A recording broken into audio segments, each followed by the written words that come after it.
Go put the mics on, OG. Let's get going. Let's talk. Yo, it's the D.E.P. Development, economics and politics, a solid mix. Beyond the script, we set the TV free, unlock portals to social cohesion and unity. You and me in conversation. Good day, welcome to the D.E.P. show with Ongama Mtimka, where we talk development, economics, and politics. This is our first show, and I'm excited to have K-word Wakeford, who has been at the helm of various leadership structures in South Africa, starting very early on with leadership structures in Nelson Mandela Bay, in the Port Elizabeth Regional Business Chamber, and also playing roles at a national level on organized business as president of the South African Chamber of Business. He went on from there and became advisor to provincial politicians, national politicians. At the prime of his career, he served as the chief executive of the defense company Armscor. And I'm excited today to welcome to the DEP, K-word Wakeford. Thank you for joining us. Welcome, Kevin. Thank you, Ongama. Thank you. Thank you, Dada, by the way. I should be saying Dada because you and my dad were born in the same year. Okay.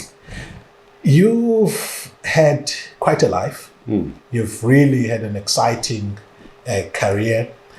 Tell us, what is it that we don't know about you? We know, for example, that when you blew the whistle on the red, this became an international story. But what is it that we don't know about you? Probably the way I grew up. I grew up in a broken family from the age of 2. My mother and father divorced, and we lived in central Port Elizabeth. Even in those days, a marginalised area.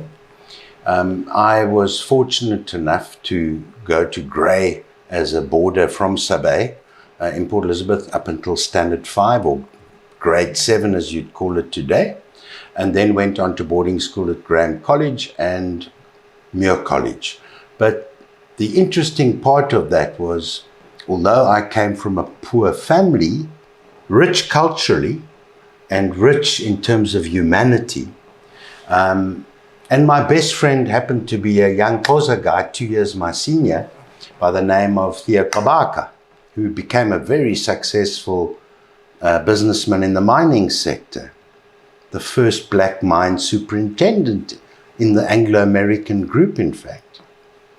But Theo taught me maths and science in junior school because he was one of the top matrics, in fact, in 1978 in South Africa. So my upbringing was vastly different to the mainstream of apartheid South Africa for young people. I was nicknamed Wakeford because I had a black friend, and my best friend happened to be black. Was this at Grey or? It was at Grey Junior. Okay. So whenever I played for the A team in rugby, the guys would shout, "Go, go," But it was linking me to the fact that I had a black friend, and possibly because I played some rough rugby as well. So very, very different upbringing to most, but a wonderful upbringing. I'll never swap it for anything. And I think it taught me humility and not to judge and not to be prejudiced. Because Theo would help me with maths and science. I struggled with maths and science. Sure. And although he was 2 years my senior, I don't think I would have ever caught up to his intellect in those fields. Sure. You mentioned poor, and according to the history in terms of grand narratives, by the 1960s, the so-called poor white problem had been dealt with in South Africa. What was your reference point in terms of the average white person that you were growing up with? Well, my friends all had, at least 2 4-door sedans, their families. They lived in Mill Park and Linkside. or Summerstrand, or big farms in the Karoo or Alexandria. Lovely people, but I suppose our poverty was our economic poverty, and it was purely economic poverty, was because it was a single mother household. My mother never owned a car in her life. We bussed everywhere, and in her old age, she would use quellas in Summerstrand from her retirement home. So we were economically poor, not because of anything else but the social problem linked to divorce. Sure. If you combine a husband and a wife's income in a household, you're middle class fairly quickly. So my mother went from being middle class to being lower class. Sure. Or let's call it lower middle class. So that was my experience. But whites generally during that time had economic advantage, of course. And white families became very rich very quickly. But the bulk of white people remained what I call middle class people. Okay. They still owned the bank money. They only settled their bonds in their 50s. They never really owned their assets because, as you know, if you finance a car, the moment you finish paying it, you've got to buy the next one. Sure. Because it's getting old and it's going to cost you money. So I think whites generally in South Africa have been lucky to be middle class because they were owned by the banks. Sure. They were never free of bank debt. Sure. We're going to come back to that because in many ways, post-apartheid South Africa kind of deracialized in some ways the middle class. I think it was about 2004 when we started hearing stories of black diamonds. I remember I was at university when we were reading in the Financial Mail of the time how the black diamonds were driving economic growth through consumer spending.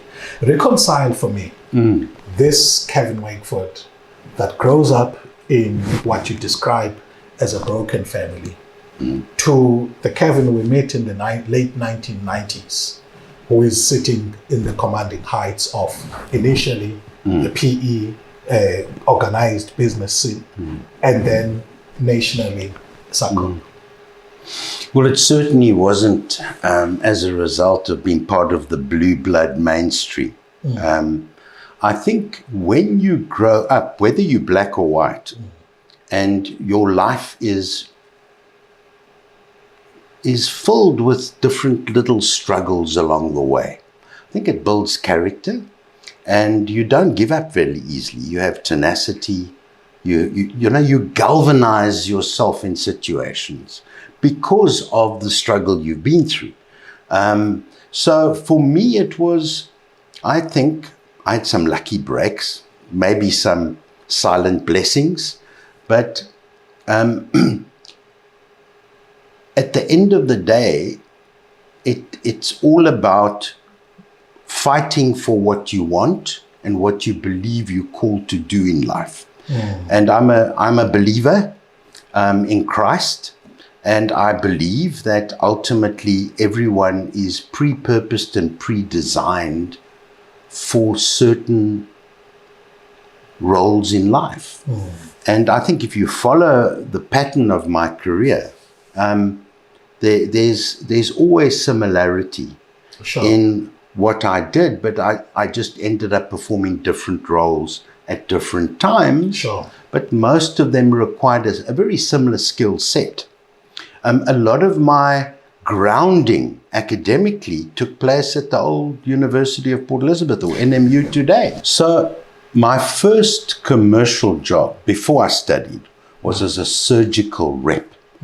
And this is after the military? Or this is after the military. So I did my 2-year service. I became an infantry officer and led a platoon of 30 youngsters at the age of 19 in northern Namibia and southern Angola.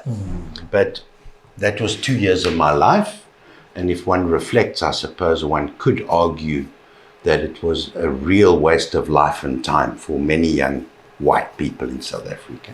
But by the same token, you learn camaraderie, you learn discipline, you learn structure, you learn to be goal-orientated, you learn to tolerate others and to share. So, you know, everything has a good side and a bad side. Thereafter, when I came back, an old family friend contacted me and said, look, we're looking for a rep in East London, a surgical rep, to call on the orthopedic surgeons, cardiovascular, the different hospital stores, etc. in East London, Ciskei, Transkei. And I said, but I know nothing about the surgical industry. He said, don't worry, we're going to send you for 6 weeks to Cape Town on a training program. Did the training program, loved it, and ended up by myself in East London. In those days, they didn't have cell phones, so I had a two-way radio, so doctors and specialists could contact me via the two-way radio system for emergencies. And I covered, you know, in the Ciskei Nampumelelo Hospital in Pedi, where you're from originally, St. Matthew's, close to Alice, Kaiskamhoek, that area, Mount Coke Hospital near King Williamstown, Cecilia Makawani and Dansani in that area, and called on the theatres and the stores and the doctors in those hospitals. And in the Transkei, from Umtata General all the way down to Bizana, right down to Port St. John's, up to Anduli, all those places. I mean, I can't even remember, Lady Grey, hospitals scattered all over the Transkei, often former mission hospitals, which the Transkei government had, in a sense, nationalised. They became government-owned hospitals. And in the Ciskei as well. The old Mount Coke Hospital was a Methodist hospital, which became a government-owned hospital. And in those days, Lennox Sebe's regime. But anyway, what I discovered while calling on all these hospitals, I developed friendships with black doctors, with Ugandan doctors, believe it or not, in the former Transkei, Israeli doctors in the former Ciskei. I mean, it was quite cosmopolitan, you know, to the homelands, in a sense, in that way, were more, how could I put it, internationalized. They had people from all over coming in as part of different programs. But all of them would say to me, Kevin, but you've got a matric. Why haven't you studied? You know, you're bright. We love your company, but we wouldn't like to lose seeing you on a regular basis, but you should be studying, you know. And one day, driving from Nampumelelo, strangely, back to East London, going through that pass, I had an epiphany. That was definitely divine. And I knew I had to go and study. So off I went. And I started saving, and I saved literally almost my entire salary for the balance of my surgical job up until the end of 1984, and purchased a small car because I had a company car to give that back, an old Mazda Capella, I'll never forget it, a rotary engine, and applied to get into UPE, was accepted. But then I needed accommodation. So I went to my father, who lived in Port Elizabeth, and I said, Dad, would you mind providing me with a room and a bed and a meal a day? And he said, certainly not. You've given up a good job. I'm not helping you waste your time at university. And I understand why he said that, because we all came from fairly poor roots as a result of this broken family issue.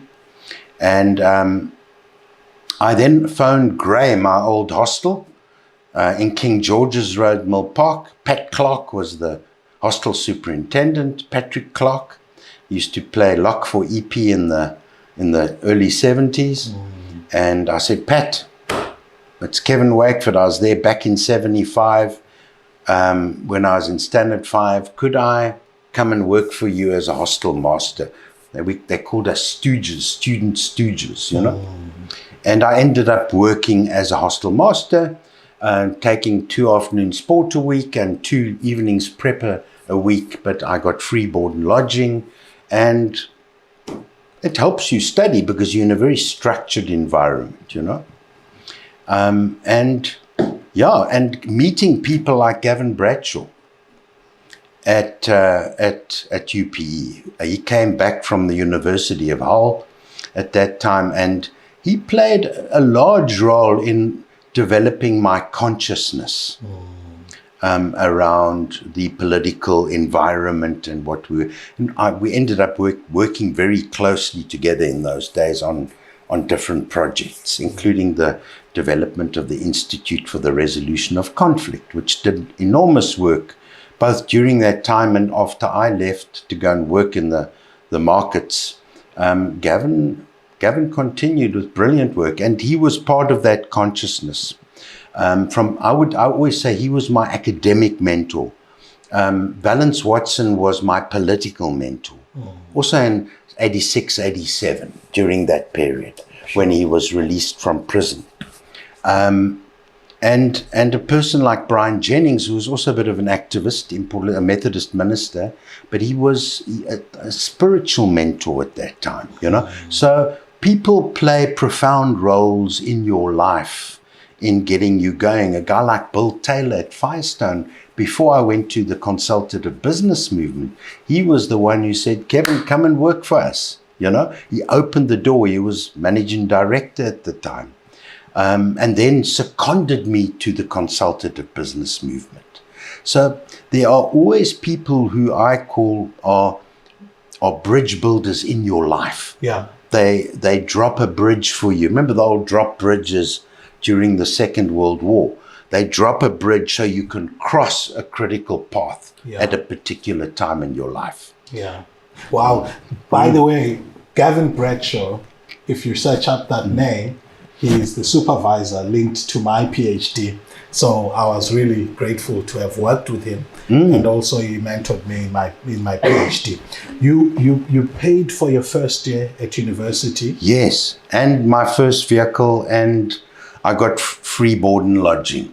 So, And then you got a bursary to complete the rest. Was that from government or? I got it. It was from the HSRC. I got a bursary, second, third, and my honours year. And I got a bursary from Pyatt's, believe it or not. Pyatt's biscuits in those days. I think they were eventually bought by Bakers. But my father was a contractor there, helping them with their security setup, because he was a early retired policeman. And he spoke to personnel and they said, send Kevin in for an interview for a bursary, and I got it. Wow. So I was very, very fortunate. But the HSRC, Human Sciences Research Council, they helped me a lot with those bursaries. They really did. So the first time I came across the name of Kevin Wakeford, I am an intern at Coega. In fact, I think I just finished my internship in 2006, and I had been employed in the CEO's office at Coega Development Corporation. And there was always this name that among the list of stakeholders we had to invite. Sometimes I think you got the opportunity, sometimes not, but it was an important name.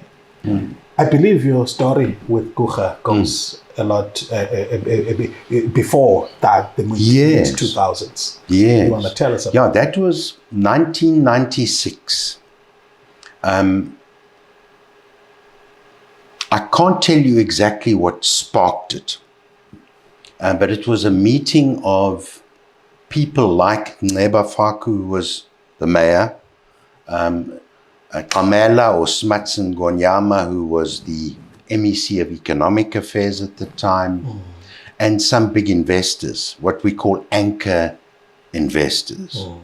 And they were all suggesting that at one time in the history of Port Elizabeth in those days, there was a Japanese consortium in the 60s that wanted to import iron ore from South Africa, but they wanted to import it via Port Elizabeth because it's on the east coast, so it's closer to Japan. Because shipping economics requires the shortest possible maritime distance.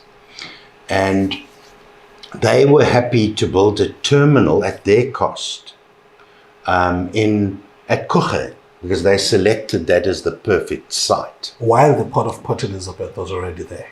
Because it wasn't a deep water port. Okay. The port of Port Elizabeth was built in the mid-1800s, and it was a typical sailing vessel port with what I call a shallow draft. And for post-Panamax vessels, mega vessels, you need at least 22 meters. And certainly for iron ore super tankers, you need a deep draft port. And Coega was perfectly designed by the geology of God, to put it in another way, Sure. to be a deep water area for a port in a protected bay, being Algoa Bay. It had all the right geography for a wonderful deep water transshipment hub.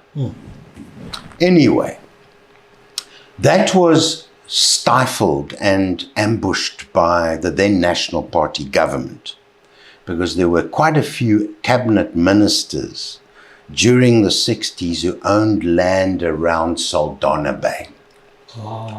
And they pushed hard and turned down the Japanese offer, and in fact got the government to buy their land in order to create the port of Saldanha. And to this day, the port of Saldanha is the iron ore terminal of Africa.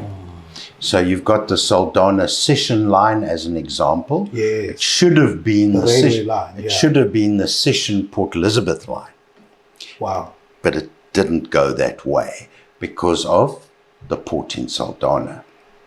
And it's equidistant, by the way, just so that you know. So that's the primacy of politics in development. Well, it's the primacy of politics in leading development. Yes. And the Japanese didn't invest, but they still bought our iron ore, but their ships had to travel an extra probably 3 or 4 days to go around the Horn of Africa. You once mentioned something in a conversation about the politics of the building of the port in Coega, and then how East London also became a counter. Yeah. You want to share? Yeah, if you go back in the history of the Cape Colony,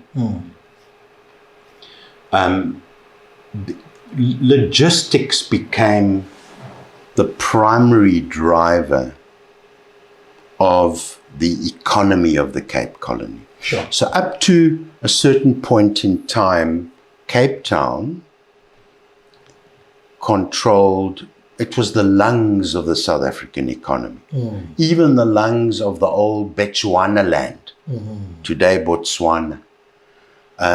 So what happened was your big merchants were in Cape Town. Yeah.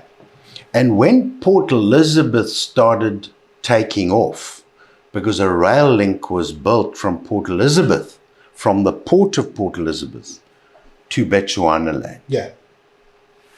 Through the Northern Cape. Exactly. What happened then was the Cape Townians were marginalized over time, the big merchants, because the main traffic, shipping traffic, was coming through Port Elizabeth for obvious reasons. With the timber industry, remember there were forests all the way from Port Elizabeth to Knysna. Those forests were denuded by the empire.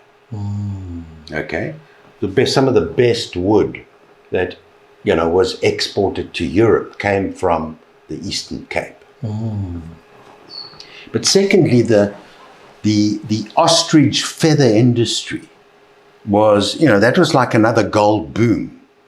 Ostrich feathers were used in almost, for pillows and duvets and all kinds of other things. I mean, certain nations even used ostrich feathers for decorations and decor. And ostrich eggs, the enamel around the eggs were used for certain jewelries. And so it was, and even the ostrich meat industry started taking off. But what really happened there was, if you go to Bird Street in Port Elizabeth today, where UPE and the club and all those places are, those were ostrich barons. They were ostrich merchants. They were like barons. These guys were like the Anglo-American of Port Elizabeth, Wow. And the Cape Townians felt marginalized and they were losing money. So what they did, they tried to co-opt the elite of Port Elizabeth at the time and failed miserably at doing that. So what happened then was they said, well, we've got to find an exit and entry point in the Eastern Cape because that's the new game in town. And they established Port Rex in East London, which was a river port, not as grandiose, but good enough. And they set up their own trading capabilities, and soon thereafter another railway line was built up to link up at DR from East London. So you got the P line going through DR, and then the East London line. And the tension between, and the competition, I call it a creative tension, because competition's good. Sure. In any economy. Sure. But the competition between East London and Port Elizabeth, even during my time as CEO of the P Chamber, when we started lobbying for Coega, to get the Coega development going, East London started a similar lobby. The Borderkai Chamber of Commerce, headed up in those days by Peter Miles, a former headmaster from Hudson, in East London. Not the tourism guy. No, Okay. that's a different Sure, Peter Miles. sure. He lobbied and successfully also got the East London IDZ, which is much smaller than Coega. Sure. But it certainly created, it's a constant working metaphor of this ongoing conflict, tension, and competition between these two big coastal cities. Sure. I mean, think of it. P got GM and Volkswagen at Uitenhage. Firestone in P, General Tyre in P, okay, Goodyear in Uitenhage. East London, what happened? They got Mercedes-Benz. Why? Because of the original German settlers who had settled here in the 1880s or 1860s. I can't remember the exact date. But because there was a strong German community here, and government at the time said, settle in East London because we're being lobbied. And we can't have another automotive manufacturer in Port Elizabeth. Now, I may have some of my facts wrong, and perhaps I've overstated certain things, but that's the historic trend of things in the Eastern Cape. Sure. We lobbying for Coega. You mentioned this curious word that it was supposed to be a deep water port, but what happened? No, Coega was ambushed. It was ambushed for a number of reasons. I think for Coega to have been what I call a super jet, a Gripen fighter, Mach 3 in terms of speed and in terms of economic growth and investment. It had all the natural giftings that I've spoken about. The bay, protection from storms and the wind, perfect positioning, natural deep water draft there already. Interesting story which I must tell you about. The ancient mariners who docked in Algoa Bay, but they never necessarily went on shore because of what they called hostiles, which were strandlopers, the Coega, the Amakoi people. But they would drop anchor close to St. Croix Island, just off Coega. Yeah. They would drop anchor and drop buckets into the sea for fresh water. Oh, Now, people would yeah. say, but how's that possible? There's a giant geological fault all the way from Botswana, from the great high rainfall area in Botswana. And that fresh water comes down the fault, and part of it gushes into Algoa Bay next to St. Croix Island. And it gushes in so powerfully that they dropped buckets into the sea and pulled them up, and they were fresh water. So it just goes to show about the natural gifting of that area. But why do I believe Coega was ambushed? Firstly, you need a deep water port. Deep water port requires 22 meters. The draft at Coega is around 16 meters. Yeah, 16.5 thereabout. Yeah. Secondly, for a 13,000 hectare industrial zone to work, you've got to concession it. So the state owns it, but it concessions the operations of it to skilled operators who understand the private sector. They understand the belly of the beast. Sure. What are the factors of supply and demand in a zone of that nature? And what type of investors to target? The other big thing around Coega, and of course that didn't happen, so it was bureaucratized. It was first, so we had as an NGO the Coega Development Initiative. We then eventually, in order to get the necessary red tape dealt with, it became the Coega Development Authority in terms of implementing authority. Yeah, it became a creature of statute. And thereafter, it became a PDY, Proprietary Limited, the Coega Development Corporation. And Transnet, that was another fatal flaw. Transnet never released ownership of what we call the seaside. So the big plan was to have the Coega Development Corporation owning the backside, or the land side as we called it, 13,000 hectares, with fabulous infrastructure, of course. And then the seaside, it should have owned the port as well. But Transnet never released that. And that's where the problem, I think, arose, because Transnet had the KZN lobby and the Western Cape lobby they needed to deal with in terms of deep water capability. So Richards Bay is a coal terminal and container terminal, deep water capability. Saldanha, an iron ore terminal, deep water capability. But the big plan was to shift the Durban airport, which has happened now. It's now King Shaka Airport. They've moved out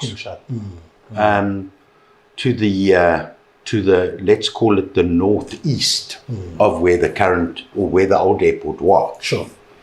And that airport, they intend dredging into a deep water port.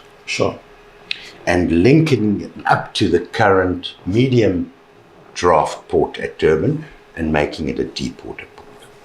So I think that lobby played a role. And I mean, let's be honest, the Zulu lobby has always been very powerful in South Africa because they hold a big chunk of the electorate. So people who've spoken about it have talked about how in KZN, unlike any other province, you've got a very strong sort of empire-building political regime from Shaka, which brought about the unity, but also you've got the Indian community that's got vested interests in the business activities, back of port activities. And strange enough, by the way, those fights, it seems like they never ended, because during Pepe Silina's time at Transnet, the headquarters have been moved to Moga, a project which was underway apparently for some time, but never actioned.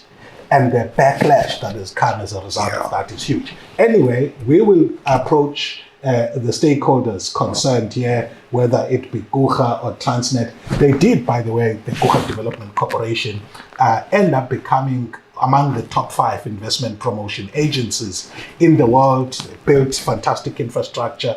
I remember during the time they were pursuing Alcan as the aluminium smelter developers. Cynthia Carroll was the chief executive at the time, saying, wow, I've never seen such a place with a wonderful infrastructure.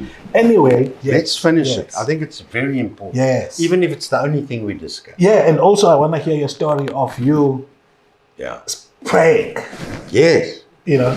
So, but economically, so you've got a deep water port, you've got a seamless, this is the dream, you've got a seamless backspace or land space linked into a maritime space. Sure.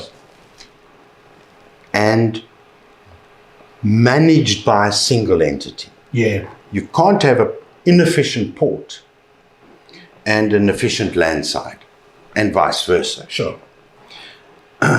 Then you also require a transshipment hub capability, because you want every mega vessel destined for the Southern Hemisphere, to call it Coega, Yeah. and to offload onto smaller reefer vessels and to get into repackaging and re-exports, very similar to Jebel Ali in Dubai or Shannon in Ireland. Something similar, not necessarily the same, because as Africans, we do things differently, and there's nothing wrong with that. But the general economics of it requires a transshipment hub. So your business is driven by mega vessels calling, and you flooded by smaller vessels, because they only call it one port, and then they go back to the Northern Hemisphere. Sure. Either to China, Japan, or Europe, or the States. Doesn't matter. And today, Mauritius are building a deep water port. And when it's finished, they're going to control the Southern Hemisphere, without a doubt. God forbid, for us, for our sakes. Well, they're going to, because we just aren't anywhere near where we should be. And with ports that are run like our ports, you know, in Singapore, the best, most optimal port in the world, the gantry crane drivers are paid per container. Wow. So they do 250, 300 containers a day. If you paid a fixed wage, bro, you don't work too hard. Yeah, well, you have to deal with Satao to get to. Doesn't matter. If you're a strong leader, you deal with them. You deal with them. Sure. You don't have to make any concessions to anybody who isn't talking economic logic. It's as simple as that. Yeah, so that's the thing with South Africa. And by the way, why do we concede things that are to the detriment of the majority of our people for a small grouping of workers? Power elite. A power elite, especially like mills. But I wouldn't ever concede to nonsense like that. So, as a leader, I would never concede. The challenge with South Africa is that you have a lot of emergent power structures who end up morphing into power elites who act in the best interest of the inner clique, to the detriment of the greater good. And by the way, that greater good sometimes is just the greater good of the organization itself, you know. And it's been too rapid recently, where I see how these power elites, and often some people in senior management, some union leaders who are in charge of processes of appointments and get into tenders, among other things. So these are very big problems. It's a whole new debate around what I call closed shop agreements between monopoly capital and unions. So unions become the dog at the gate for people who control big slices of the market, and they keep out competition. I saw it when I was head of the PE chamber. New little factories would open up, family-driven businesses, and they would be shut down because the big boys would send their union friends to close those factories. The big boys didn't want the competition, but they used the fact that these guys were paying, they weren't part of the collective bargaining arrangement or whatever. And the unions would go in to get the guys to join the collective bargaining under the guise of, it's better for our mates. They can come and then join the union. But at the end of the day, that didn't really happen. They shut those factories down. You realize now you're talking to the cracks of South African political economic life. And I mean, by the way, I know I've been there. I know you've been I've had it back in negotiation. Yeah. And I was born and bred by the ANC. Yes. Born and bred. Now. But it doesn't mean, remember that, ANC politics of the 80s and the early 90s. Yeah.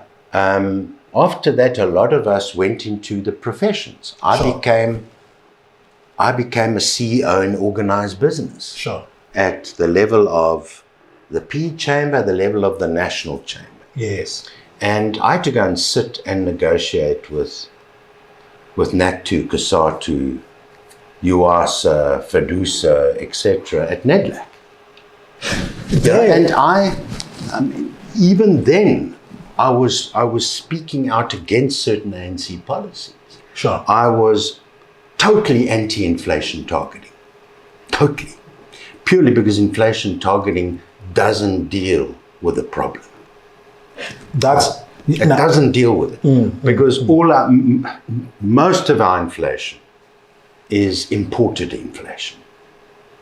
So I'm going to give you a chance to explain that, but I've been to countries in South America and north of us, where I had to carry tons of notes in my pockets because inflation has run out of control. But explain to me the imported nature of our inflation.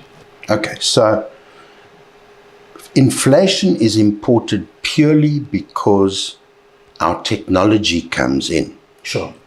Your laptop comes from offshore. Sure. Your cell phone comes from offshore. The petrol and diesel you put into your vehicle comes from offshore. Okay? And most of our prices in South Africa are dollarized prices. Sure. Okay.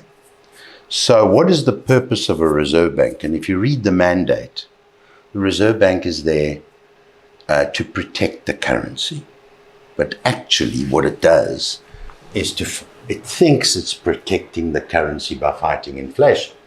But how do you fight imported inflation? By pushing up interest rates? No. Because what is the driver of any economy? Small business. Sure. Most small businesses have credit with the banks to start. Else they'll never get going. Access to capital. So what happens when interest rates go up? Their cost of capital goes up. Sure. Who do they pass that on to? The consumer. Sure. Through their pricing structures. Sure. So at the end of the day, it's an absolute anomaly. I would prefer that we link our currency to the gold standard like we had. Yeah. And people would say, but what about Bretton Woods? Bretton Woods doesn't help us. Sure. Doesn't help us at all. Sure. But can we get back to Coega? We've got to finish Coega. Yeah, and also I want you, because now you've ventured into issues of economics and development, I want to tap into your experience and your remembrance of the kind of innovation that's taking place in the defense sector and the potential for South Africa to develop there. So I'm going to give you time to finish Coega. Okay. And then we get to that stage, because you see movement of money and how it can be enabled for development, IP and money, and among other things. By the way, if you've just joined us, you are on the D.E.P with Ongama Mtimka, and we're talking development, economics, and politics. And my guest today is K-word Wakeford, somebody who sat at the commanding heights of both organized business and the defense industry in South Africa. You want to wrap up about Coega? Yeah, well, strangely enough, Coega was inextricably linked, opportunity-wise, to the defense sector.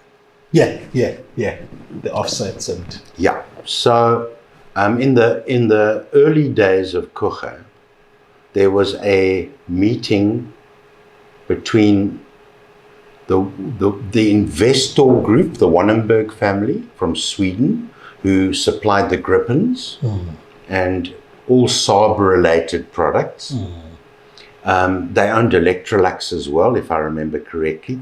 But Valence Watson actually set up a meeting for them because they had this huge arms offset obligation. yes. And they met with President Mbeki. And they said, we will pay for Coega. But we want 50% of the company, and we'll populate it with some of our bigger industries, but we'll pay for everything, the port and the land side. And President Mbeki was very excited and called in Alec Owen, and Alec said, sure, we'll look into it, and nothing happened. Now, that would have been a massive saving for the fiscus. And the state would have still owned, but it wouldn't have had to pay. We'll check out the history there. No, I have that on first-hand knowledge. So no one can deny it. But to say that Coega won an investment award. Yeah, investment promotion from the World Economic Forum. Yeah, you can. Sorry, investment promotion. Yeah, you can promote as much as you want, but you need to have the evidence of a well-run, highly attractive economic zone that it's not. Well, it's not attracting the investment it should. And it's because it was over-bureaucratized and the cost of doing business there is just too high. Sure. So, what should have happened? By the way, I'll have to give them a right of reply. You can. If, you know, You can. I'd happily entertain a debate, in fact. Okay. And I'm happy to fly down to Qabaka to have that debate. Sure. Because to me, Coega has failed. Now, maybe my standards are too high, but it's failed to lock in the investors it should have, and it's failed to grow at the pace it should have, and it's been an absolute, I mean, it's just consumed the fiscus. What does it cost the state? 30 billion? Yeah. Now you're talking. So now you're talking about a place where. Okay. But I raised the first few million from Omre and Klaba. From Omre. Yeah. By the way. Yeah. So this is a place that I go into as a young graduate. Yeah, but it's inextricably linked to my career. Sure. You know, I sat on the beach at Coega by myself and I prayed. When was this? That was in 1997, my brother. That was before there was breaking ground. There was nothing. I sat on the beach because I was told by a lot of naysayers and doomsayers, you're not going to make it happen, Brew. This is pie in the sky. Yeah. This is the Eastern Cape. Yeah. You're just a backwater. Just forget about it. And I prayed, brother. And Coega happened. Hallelujah. Yeah, Coega happened. Yeah. But I cannot and I will not condone abrogation of the vision and where it should have gone. It's not a deep water port. It's not a transshipment hub. It doesn't have a vehicle processing terminal. It doesn't do re-exports on any significant scale. It isn't the biggest traffic caller on the maritime seaboard of the Southern Hemisphere. Sure. That's what it should have been. Sure. So it's failed. In my view, it's been a dismal failure. Sure.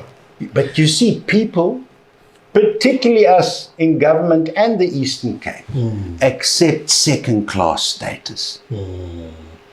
We accept it. Yeah. So Eastern Cape was the prime driver of the SA economy in the 1800s. Yeah. Wow. Up until the diamond boom in the Northern Cape and then the gold boom in Gauteng. Okay? understandably. Yeah. But we were still one of the key exit and entry points Yeah. You see, for shipping, yeah. rail, and other logistics. You see, the challenge for me, Kevin, is that we are a political culture that misallocates blame as a country, right? So when you say things like it failed, people, and I can understand your logic because you're judging it on the basis of the original intent, right? I get there in the mid-2000s, and it's a fantastically run organization as far as the given circumstances. So, for example, resource mobilization. Nobody, in my view, I'm yet to see an organization that can mobilize resources like Coega, right?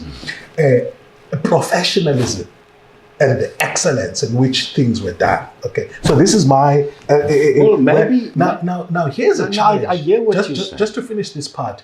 So as far as that is concerned, from the inside out perspective, you see a picture of an organization that stretched itself beyond its capabilities. In fact, I remember a strategy session that was saying stretch itself beyond capabilities. But what you're talking about, though, is the kind of success that's beyond the activities of the organization. Because I did a comparative study in 2016 where I found in China, for example, all the infrastructure that needed to be done in China's SEZ program was done within 3 years. At Coega, within 3 years, people were still fighting about whether or not it should be built. You know what I mean? No, look, I mean, my brother, let's be real. Yeah. Okay. I'm not, if Coega were a rallying point for investment and a hub of economic activity, attracting, some of the biggest global players, I would say it succeeded. You're talking about having a team of brilliant young people building hospitals 500 k's away from Coega and overseeing project procurement. That wasn't the role and intent of Coega. You're suggesting that the zone itself is empty. The zone is not at all populated to the extent it should be.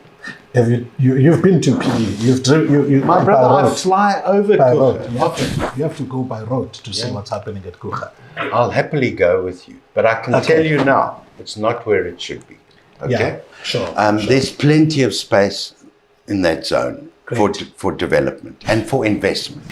Before Coega happened, you went around the world, Jebel Ali and other places, checking what was happening. You were mentioning tax incentives.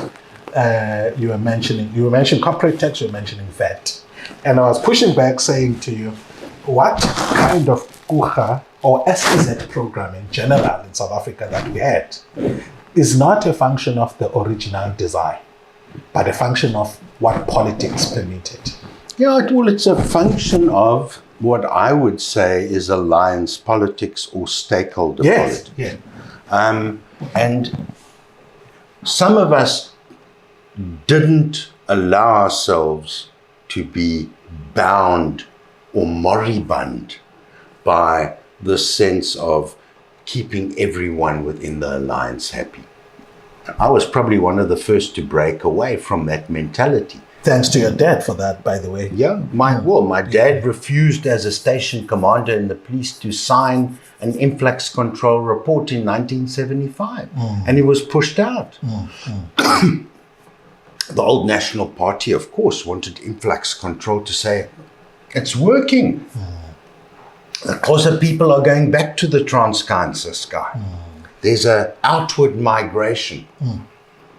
And of course, my dad said, that's nonsense. Motherwell's ballooning, because Motherwell fell under his station. He was at Swartkops. Coega, in fact, fell under him as well. He had the biggest land area in the country, and there was a massive influx of people for obvious reasons. Sure. Automotive sector, tie and rubber sector, automotive component sector. There were jobs here. Yeah. So thanks to him, you were never about. I mean, even you left Pedi. Yeah. You came here. Yeah. When you were educated, because Pedi is a good education area. Yes. You came back. Yes. You had to. You had no choice. There are no universities in Pedi. Yeah. Yeah, and now, by the way, South Africa is over 65% urbanized. So it's gotten worse since that time. 100%. Anyway, that rebelliousness. Yeah. My view at the time was, I played my role in the ANC underground, but I believe I'm a market man, and the ANC is a broad church. Sure. I've always been a market man, but I'm not a monopoly market man. Sure. Because monopoly, let's call it monopoly activity in markets, stifles what I call the factors of supply and demand. Sure. If you don't allow competition, you're going to have high prices, you're going to have inflation. Yeah. Okay?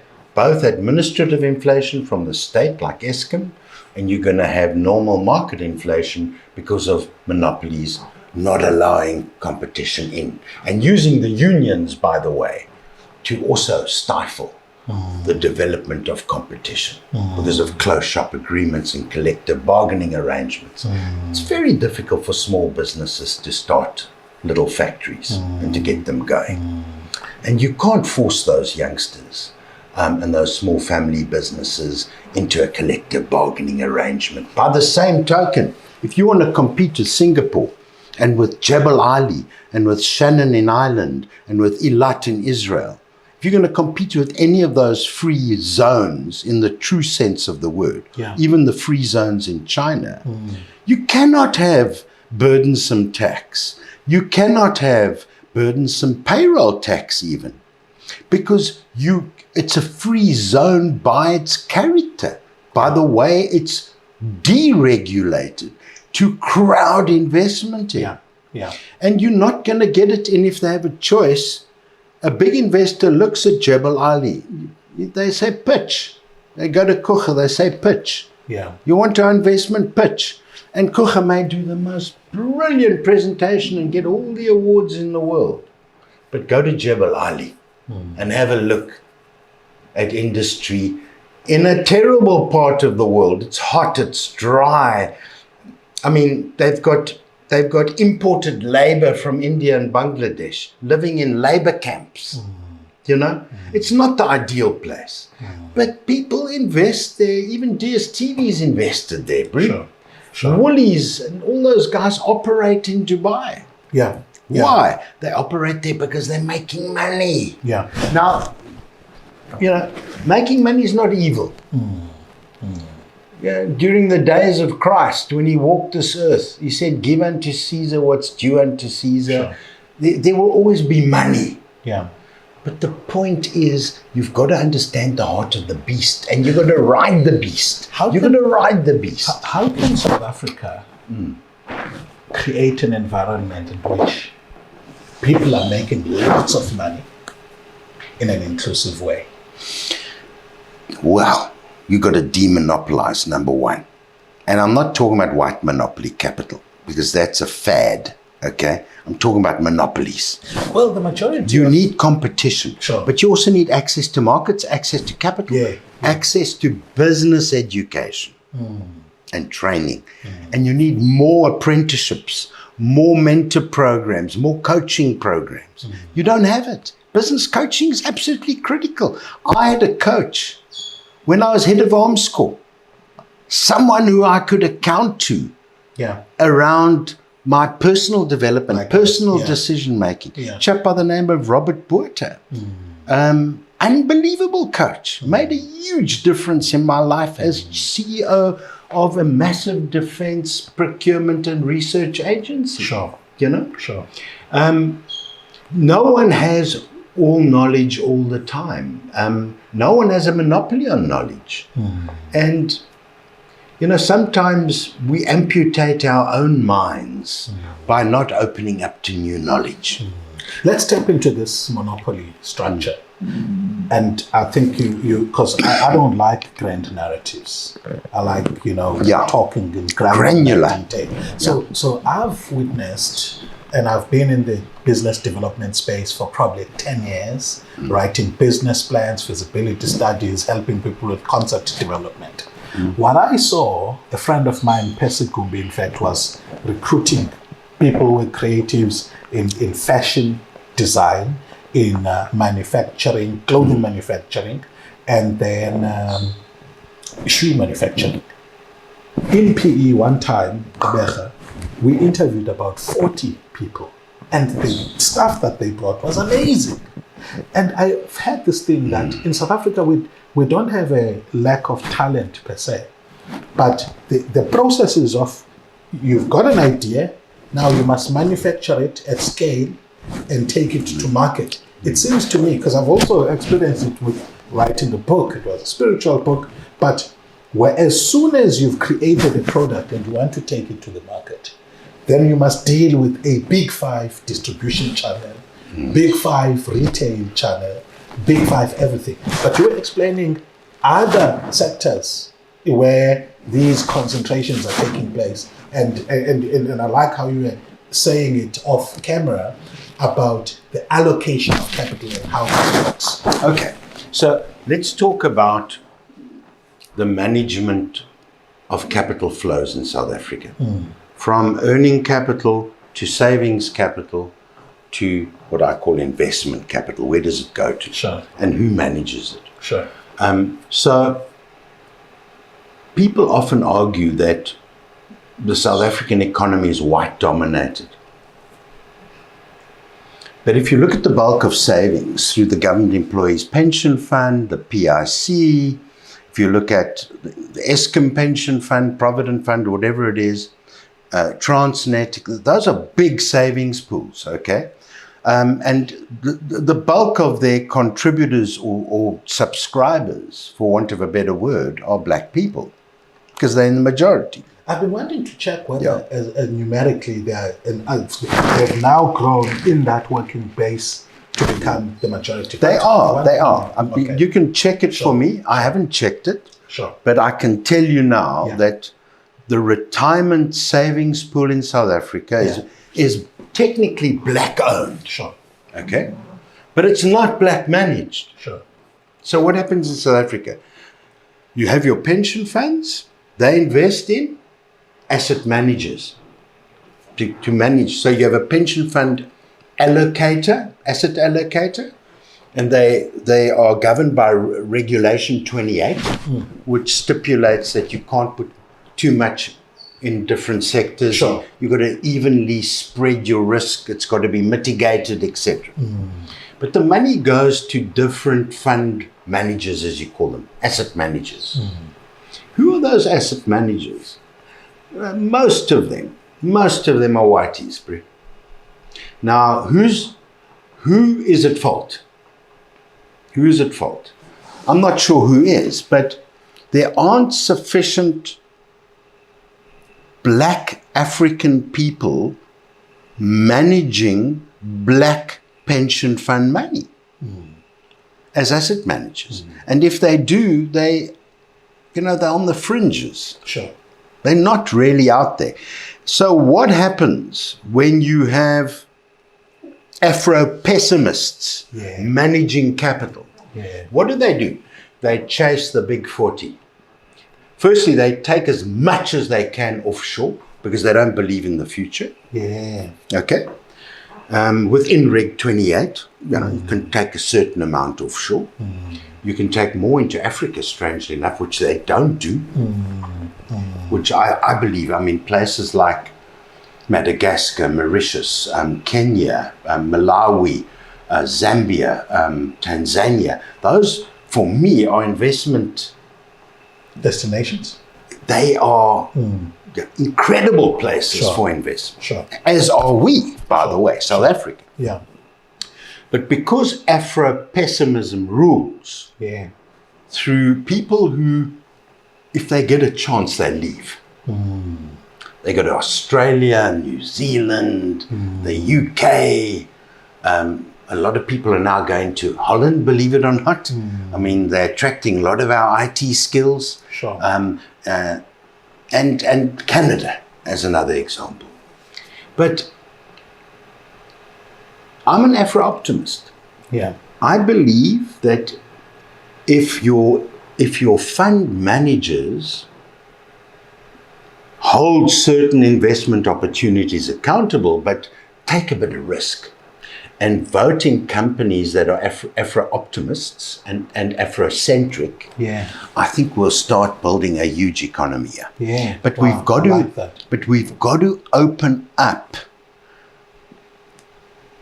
the skill set for young black people to get into business science, investment science, and become CAs and CFAs, and there are different diplomas you can do in asset management, fund management, wonderful stuff you can do. Stockbrokers, financial advisors, from the ordinary consumer who wants to open up a retirement annuity or an endowment policy or a medical aid, right through to the stock picker who picks the stock on the exchange and who buys stock on behalf of an asset manager, the asset managers themselves. Because if you have more, I hate to racialize it, but if you have more Africans operating in the investment environment, you're going to have some more, let's call it more progressive investment styles taking place. That's the thing. So, that are Afro-optimistic. Except that, so two things, by the way. Except that, you see, so it's interesting what you're saying about Afro-pessimism. I kid you not, it is not located only in the minds of white people. I worked for 10 years with state-owned investment development finance institutions, where the logic remains the same, even though you have a black business advisor. Now, the challenge with that, sociologists would explain it to us, is that when these people come, they're not coming with a sense of deep appreciation of self, a mentality that's healed from the wound of racism. Because now what they do, and I've seen several times. I mean, one time a client of mine wanted to expand frozen meats, right? Supplying frozen meats. This guy already had stores operating in Darcy, operating elsewhere, and he was coming into partnership with a guy that was helping him to venture into now Kwatwesi, to open stores there. Brilliant business plan, even if I must say so myself, except that couldn't be funded by some of these agencies. And I realized that in the final analysis, it's about trust and deep appreciation of self. In the final analysis, because somebody is sitting there, they're black, and they're not. But the second aspect to what you're saying is the need for diversity.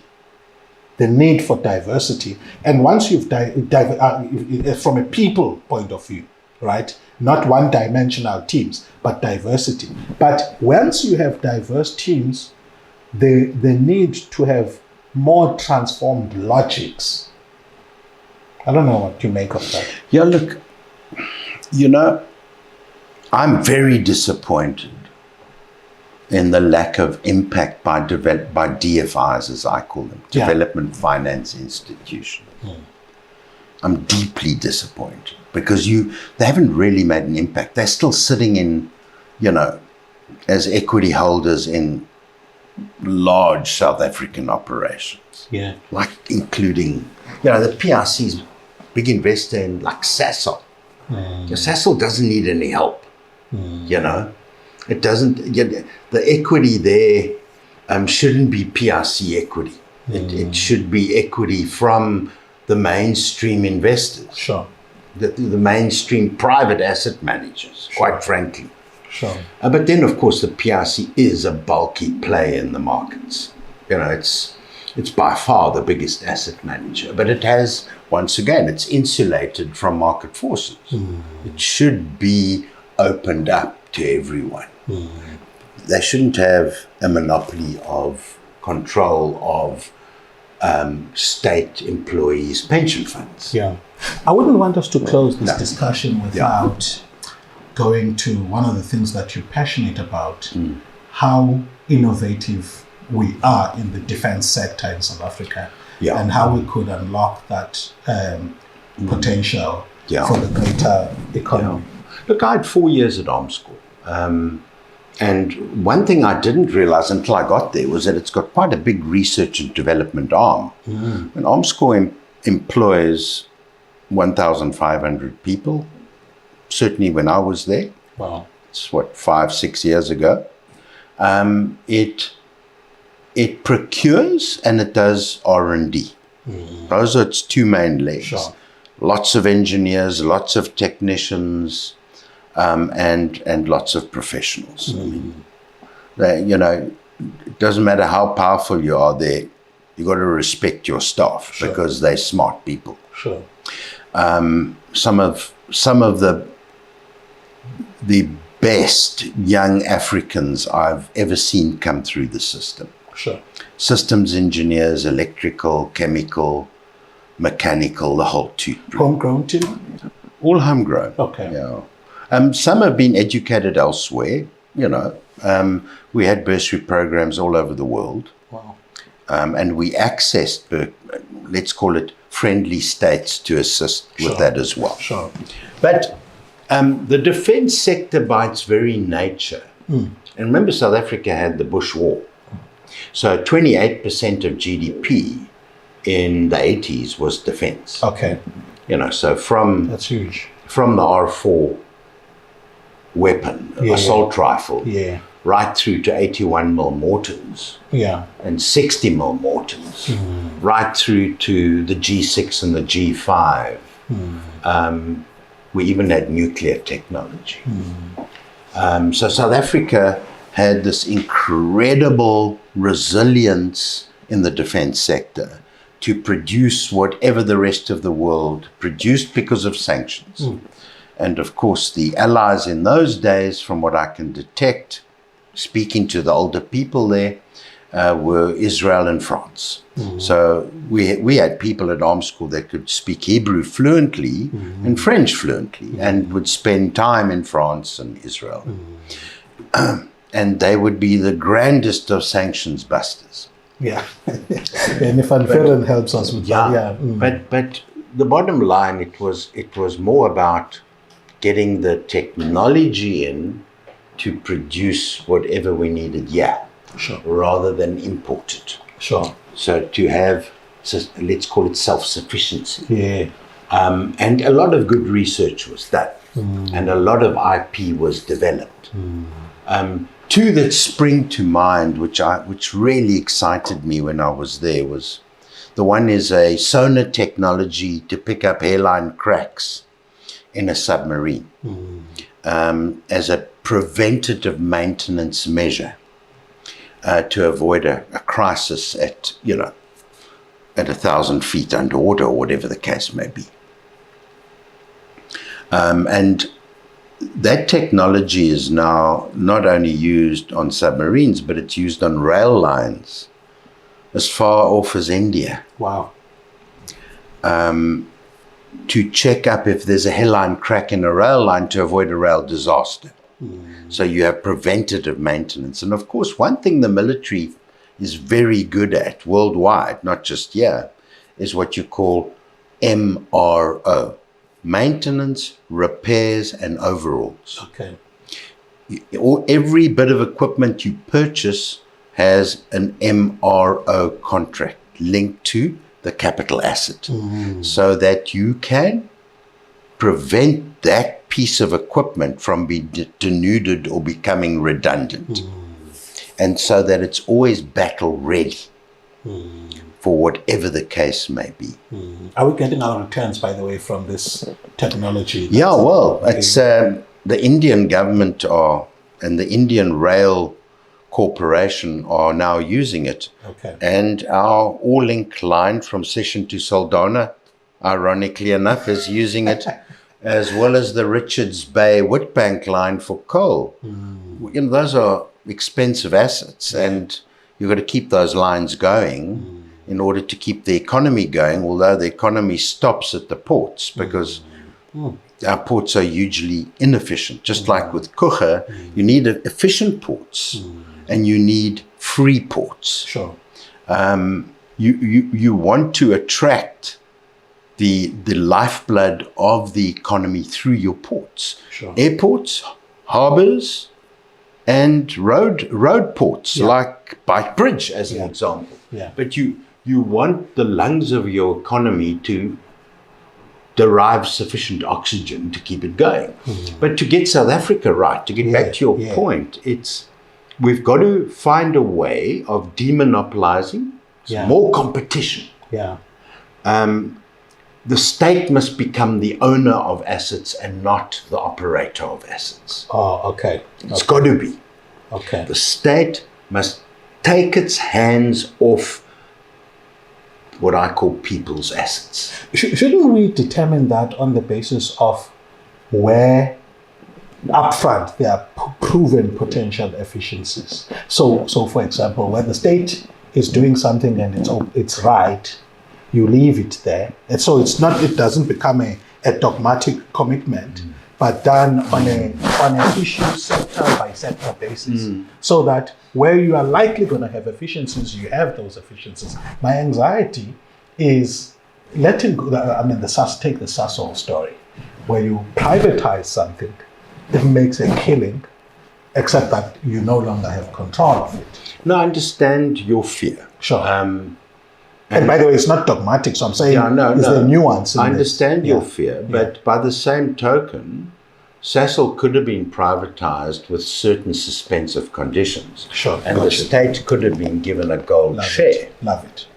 So when Denel privatized their big ammo capability and sold off half the shares to Rheinmetall and the Germans, the state has a gold share there. Okay. And if they... You're talking to me. So if sovereign capability is threatened, the state can exercise that gold share. Okay. It's a veto right. Okay. Now, that should have been done with Sasol as well. And it can be done with any state asset. But by the same token, the state is... Nowhere in the world is the state good at managing assets. It's good at protecting and regulating assets. So a railway line should be owned by the state, of course. Sure. And regulated, but operated with private trains. Okay.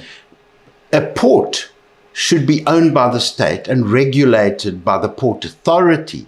Yeah. But it should be operated by, the big operators, Sure. Maersk or A.P. Muller or whatever. Or a consortium of players who understand efficient logistics.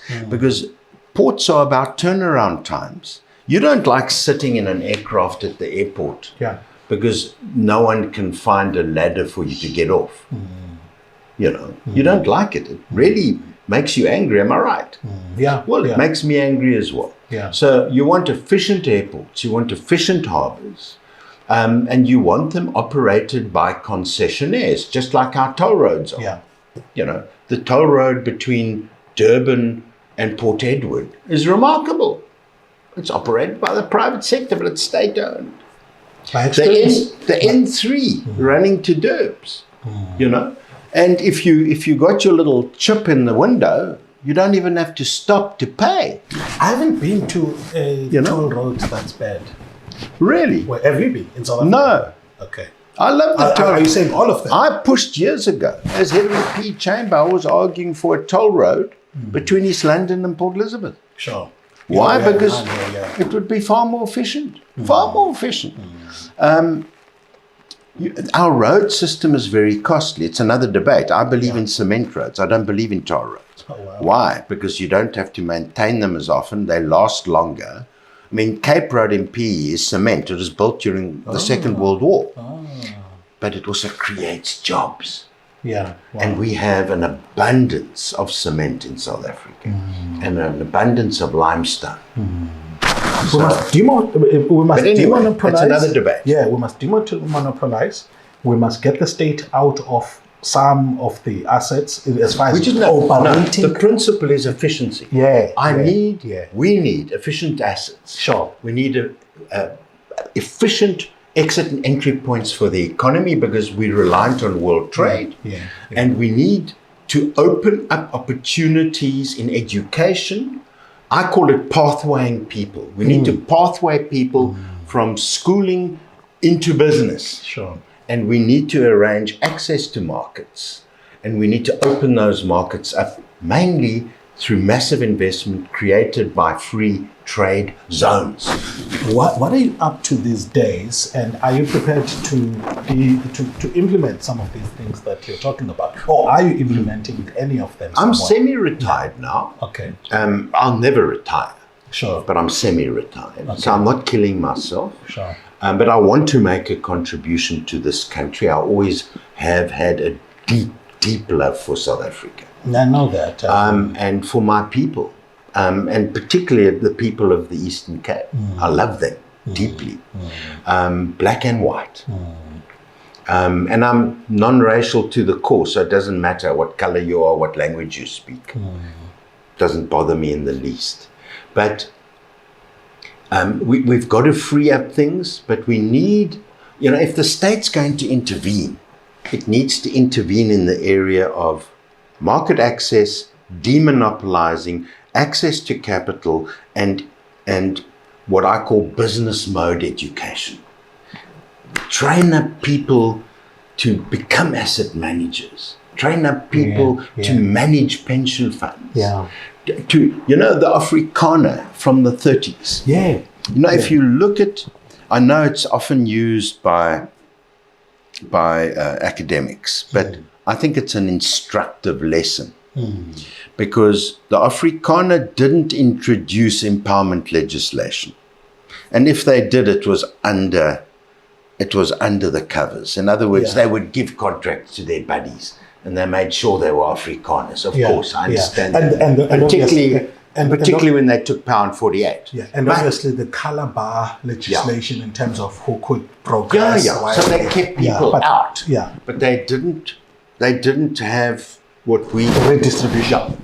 We've got empowerment legislation, and I was a co-scriptor of the Defence Industry Charter, which is now promulgated.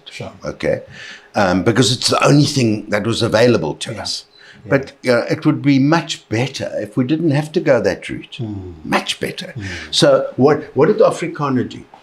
The first thing they did was to establish Federale Volksbeleggings, the Federal People's Investment Company. Yeah. And they had Sanlam and Santam, and they had this private sector machinery that amassed the savings of Afrikaner people through Volkskas Bank, etc. And they channeled that into their industries where they were in control. Now, I'm not saying that they were a minority in the total scheme of things. And it would be far more difficult to, you don't have to team up against the whiteys. We're a bloody small minority, man.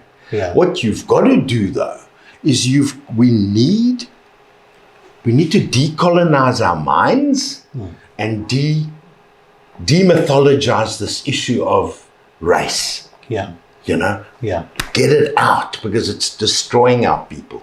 That's why you spoke about darkies sitting in these DFIs and they do bugger all for black people.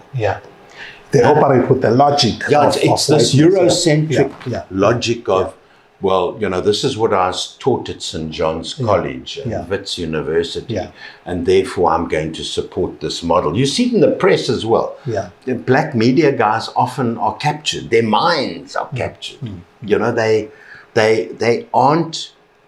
They're not truly and constructively involved in deconstructing some of these harmful constructs in our own minds. They should be. They need to just shine a bit of light into areas that we are totally deceived in many areas in this country. But you're making a point about leveraging investment, savings. So if we can look, no one has the absolute solution. You need more kuchas, you need more anchors of hope. You need more lighthouses of hope. I know the president has spoken about smart cities and things like that. I'd prefer to just get our cities right. get the water flowing, get the electricity flowing, let the roads work so that the factories can open again and we can start all working again. That's I've been involved in trying to do rural industrialization in the Free State, where we looked at investing in the entire value chain. So you've got sheep, you start with herd building. You build up a herd. You then have a feedlot. You then have your input costs reduced through growing certain crops and pelletizing them so you can have efficient animal nutrition. You then go into an abattoir with an export license as well. And then you go into meat packaging, meat processing. You then go into leather, the leather industry. These lovely sheep cloth type blankets that old people sleep on when they have pressure sores. Leather slippers with sheep's wool inside for older people. There's so many things you can do. But to get there, my brother, we looked at, just for my little farm in the Eastern Free State, to get it going, the minimum capital requirement is $30 million to have a value chain of that nature. And the big boys control that value chain. The cold chain in the meat industry, they control it.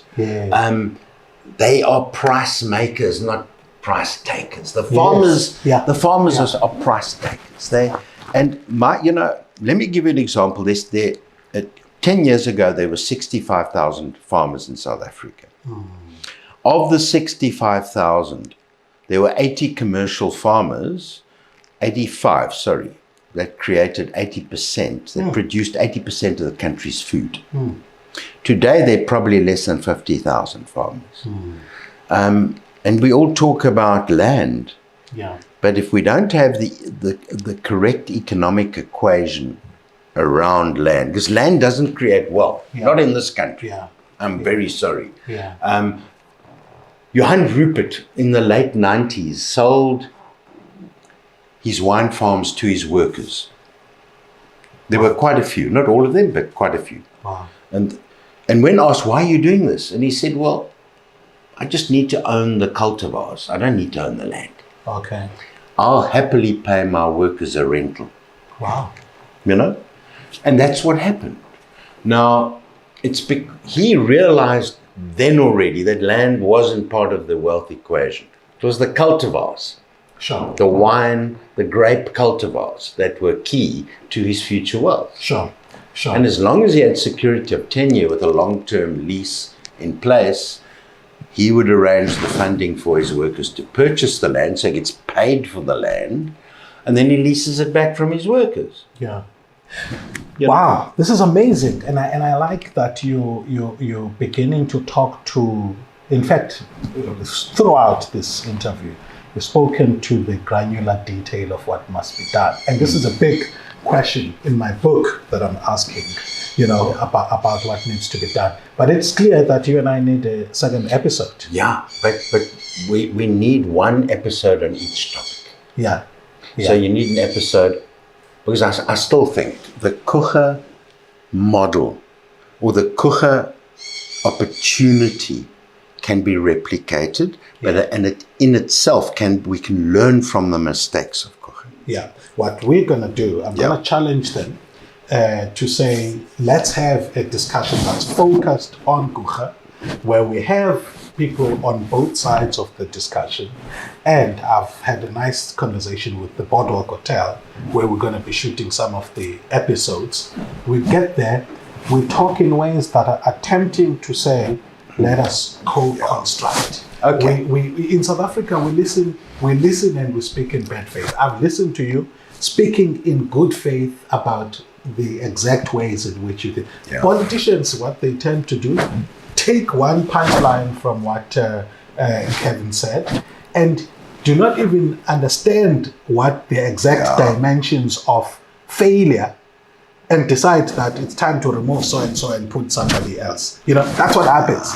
Whereas So, I mean, for example, who are you going to fire for the fact that Coega was now 16.5 instead of 22 meters? You know what I mean? So those kinds So of that things, engineer's dead already. yeah. No, he's dead. And Yeah. those things require. But he just did his job. He Yeah. was told by somebody Prescribed, yeah. in the Transnet hierarchy, Yeah. 16-meter port. Yeah. This is not a transshipment hub. Yeah. It's not the national plan. And by the way, that's It's not Coega's fault. And that's after Coega. It's not the development corporation's fault. And that is after, by the way, the development corporation had to do a creative momentum building exercise in order to get Transnet to accept that port. Because they themselves said, okay, you're giving us problems, we're going to advertise for a private operator. And they went and advertised for a private operator, and I think PNE Lloyd were going to get that bid. Then Transnet, pushed back and said, okay, we're building.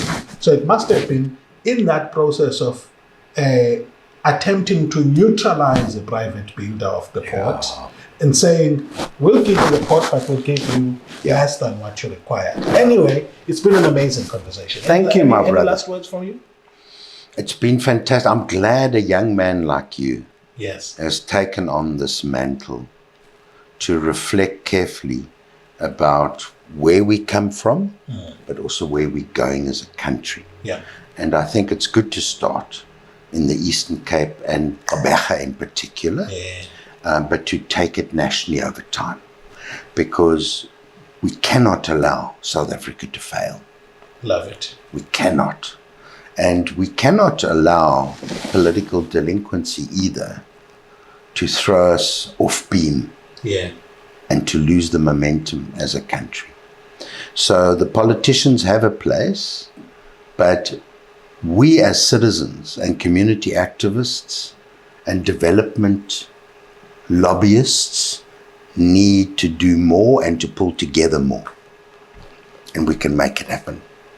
Thank you. Thank you. There you have it. It's Ongama Mtimka on the D.E.P, where we discuss development, economics, and politics. First guest, I was mind blown. K-word Wakeford, somebody who's had the passion for development in the Eastern Cape, full of energy and disappointed about things that didn't go according to the original plans, but is prepared to keep on being involved to make sure that we get things right. I really loved especially what he says about the monopoly nature of South Africa's economy. In the next episode, I talk to guys that are developing farming, straddling the Eastern Cape and Free State, and have put on hundreds of millions of money in development, mapping the Eastern Cape. And I'm so excited that even the ideas for the next show for myself and Kevin have been set out here. We want to talk about what he's doing in the Free State. I want to thank my partners, the crew that helped us to shoot today, and above all, my own wife, Ongama Mtimka, who put up the makeup on us. So if you look good, you have her to blame. Signing out.